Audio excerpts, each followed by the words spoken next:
Well, here we are. Hope you had a great weekend, and you're looking forward to a great week in the Word. We're finishing up Colossians. You're going to be into the book of First Thessalonians. These are just treasures, in my opinion. Just great, great books. Very convicting.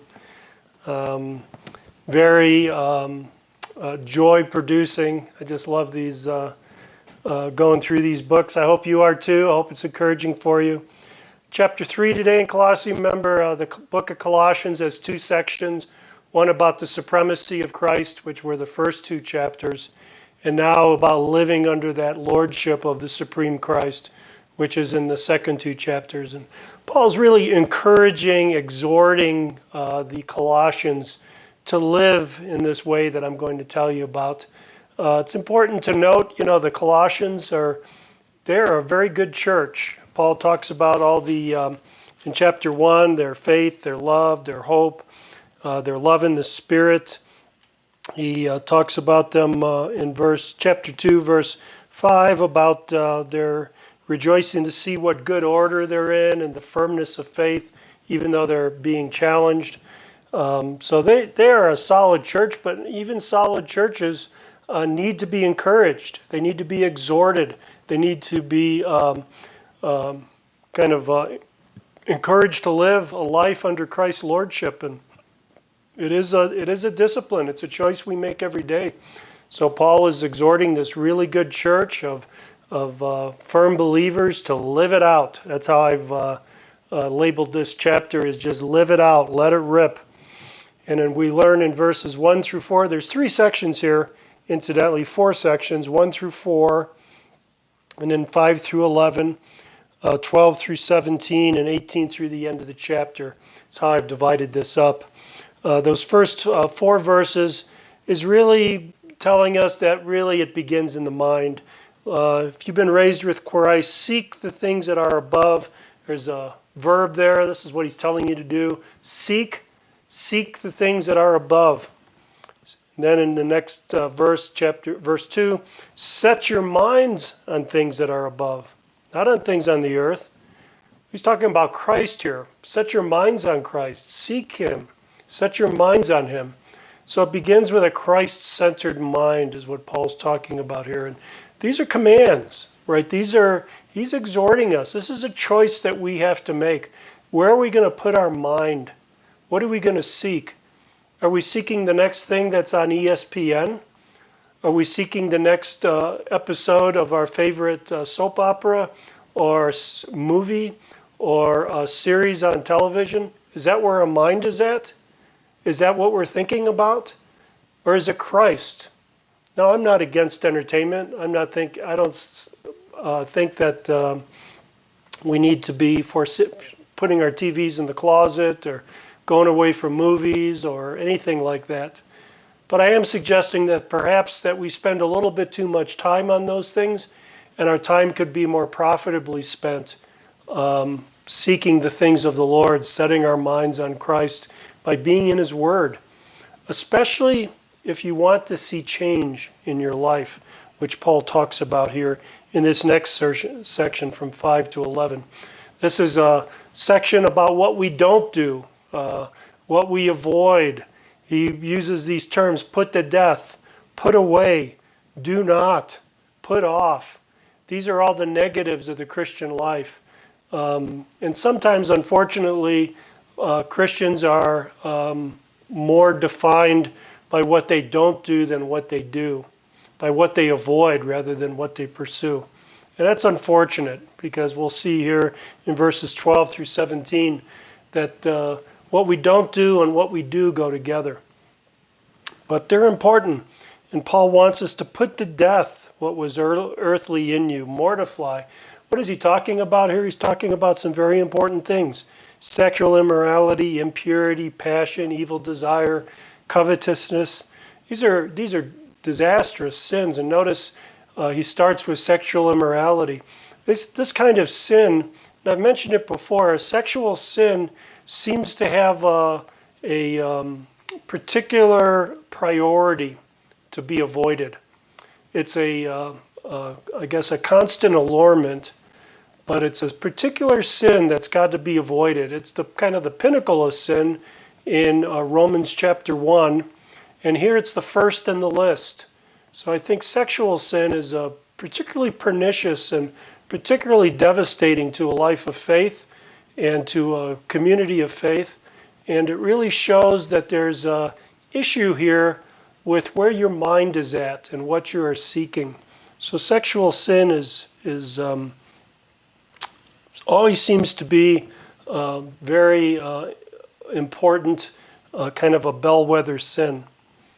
Verse 9, it says, "Do not lie to one another, seeing that you have put off the old self with its practices." So again, lying seems to be indicative of the fact that not lying seems to be indicative of the fact that you have put on this new self. You are turning away from sin. And lying is such an easy thing to do. Little white lies, lies of omission, we just don't tell the whole truth. Lies of commission, we actually tell a outright falsehood. These are all things that are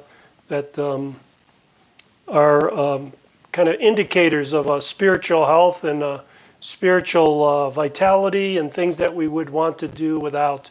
I have to tell you a story that kind of grieves me. Church here in where I live in Estes Park looking for a pastor, and I heard that they have a candidate, but the candidate didn't want it advertised because he hasn't told his home church yet that he's seeking a new pastor or that he's leaving. So he wanted to keep it on the DL, on the down low for now until he springs it on the other church. So, in my view, that's kind of a lie. That is a lie. That's a lie of omission. You should be honest. And, if you're hiring a pastor who's known to be a liar, well, may God preserve that church, I guess is what I have in mind. It's just not a good thing. Verses 12 then through 17, we move away from the things we don't do into the things we do. You could see it there. Put on then as Christ's chosen ones, beloved, compassionate hearts, kindness, humility, meekness, patience, bearing with one another. And if one has a complaint against another, forgiving each other. As the Lord has forgiven you, so you must also forgive. Well, how great is that? These are the things that we're supposed to be doing. We're supposed to be known for these things like humility, which we talked about in Philippians. Kindness, which we also talked about in Philippians. What great reputation. And then he says to, above all these things, put on love. I've told you before, I'll remind you again, what is love? Love is operationally or functionally, love is commitment. You look at people who get married and they pledge their love each other till death do them part. They are committed to each other for life. They are committed to each other exclusively. The Puritans had a concept of chastity within marriage, that within marriage you were chaste within it in the sense that you had no relationships at all with close relationships with members of the opposite sex outside your marriage. You had no emotional attachments or commitments outside your marriage. You're exclusively committed to people in your marriage. This is the kind of love we want to see in the church, a love that's exclusive, not cliquish, but a love that is a commitment to other brothers and sisters who have made a confession of faith in Christ. And when you have this kind of love, when you have this kind of commitment, it helps you put everything else in its proper order. I love when he says here later on too, he says, let the peace of Christ rule in your hearts. And then again in verse 16, let the word of Christ dwell in you richly. I love those, let them. It's almost as if Christ is handing you this gift of peace. He's handing you this gift of his word, and you refuse it. You say, oh, I don't need that peace. I have my peace of my own. Oh, I don't need your word. I have words of my own. It's as if Christ is giving these things to you and you receive them. He's saying, receive those. Receive what Christ wants to give you. I'm reminded of Revelation, chapter 3, verse 11, where Christ is knocking at the door. He's outside his own church, knocking on the door to come in. And he's asking them, open the door. I'll come in and have fellowship with you. It's the same concept here.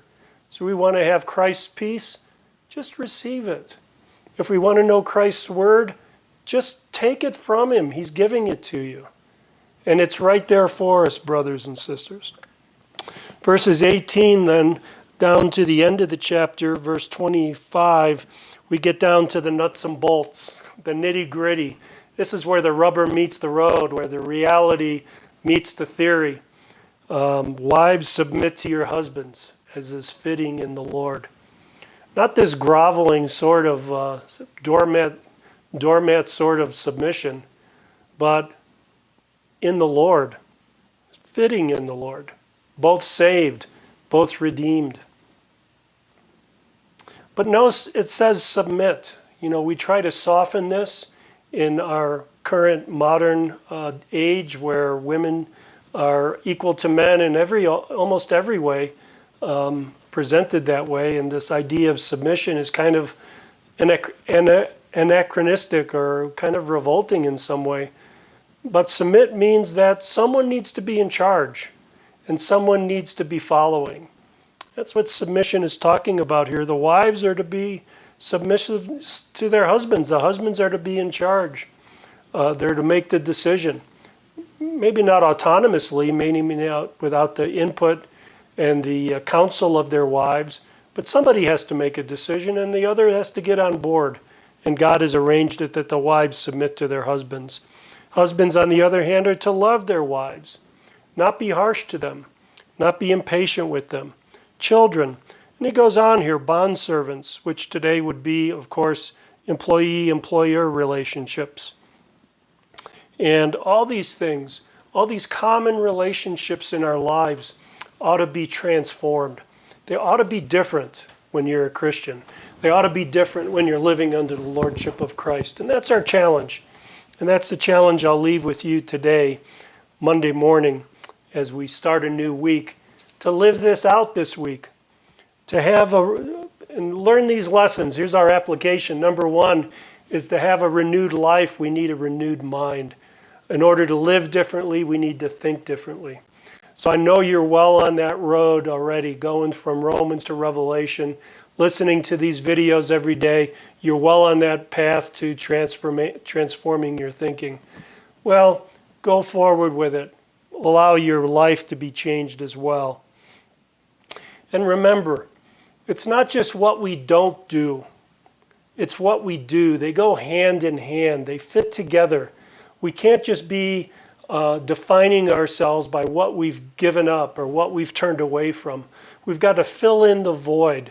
So where we used to be impatient, we can't just stop being impatient. We've got to fill that void in with patience.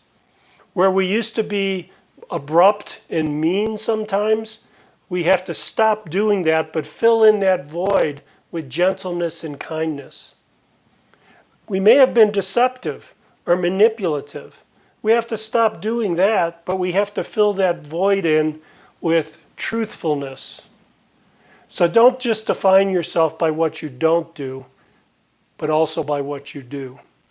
And finally, people ought to notice. People in our lives, our husbands, our wives, our children, our employers, and if we are if we have employees, our employees. They should notice. They should notice a difference in us. So brothers and sisters, this week, grab a hold of this truth and put it to work in your life. If it's a little overwhelming for you with all these things, and I certainly understand that, grab one or two and make it your focus for the rest of the week. If you're married, ask your wife, have you noticed? How am I doing? Tell her what you're going to focus on. And wife, if your husband does that, or husband, if your wife does that, be an encourager. Be an encourager. God bless you guys. Have a great week. I hope you're looking forward to a great week, finishing up Colossians and moving into 1 Thessalonians. God bless you.